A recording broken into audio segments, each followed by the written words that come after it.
गंगा दशहरा की आप सभी को माँ गंगा के पावन तट परमार्थ निकेतन ऋषिकेश से ढेर सारी शुभकामनाएं। माँ गंगा के आशीर्वाद हम सब पर बने रहें। माँ गंगा का स्वर्ग से पृथ्वी पर अवतरण का ये दिव्य पर्व है जो हमें पवित्रता, दिव्यता, मोक्ष और जीवन के पुनर्जागरण का संदेश देता है।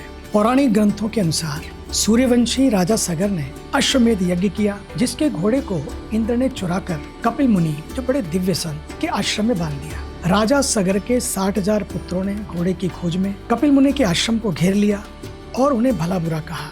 इससे क्रोधित होकर कपिल मुनि जी ने उन्हें भस्म कर दिया। राजा सगर के वंशजों ने उनके उद्धार के लिए अनेकों प्रयास किए। अंततः उनके प्रपौत्र राजा भगीरथ ने कठोर तपस्या की। ब्रह्मा जी प्रसन्न हुए, माँ गंगा को पृथ्वी पर भेजने का वचन दिया। लेकिन माँ गंगा के वेग को सहन करने के लिए भगवान शिव ने अपनी जटाओं में कृपा पूर्वक उनको समाहित किया और धीरे धीरे पृथ्वी पर प्रवाहित किया। ऐसे गंगा जी का इस धरती पर अवतरण हुआ और सगर के पुत्रों को मोक्ष प्राप्त हुआ।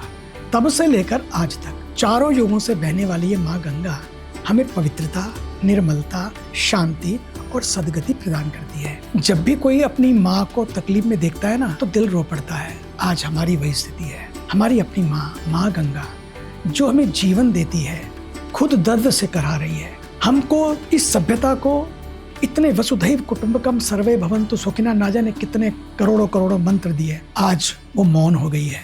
वो माँ गंगा जो हमारे सारे दुख हर लेती है, आज खुद प्रदूषण से त्रस्त हो गई है। दिव्यता वही, पवित्रता वही, लेकिन प्रदूषण कौन कर रहा है? हम ही तो कर रहे हैं।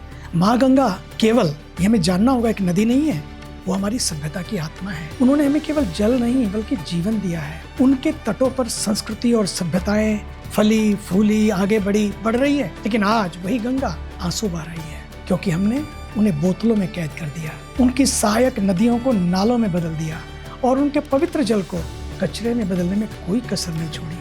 क्यों हम इतने निष्ठुर हो गए हैं कि माँ की पुकार भी नहीं सुन पा रहे हैं? याद रखें, माँ गंगा के जल की बूंद में भी उतनी ही शक्ति है जितनी एक माँ की ममता में होती है।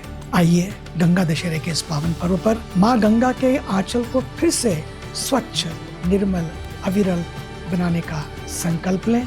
यही होगी हमारी सच्ची साधना। जय गंगे, जय भारत, जय विश्व।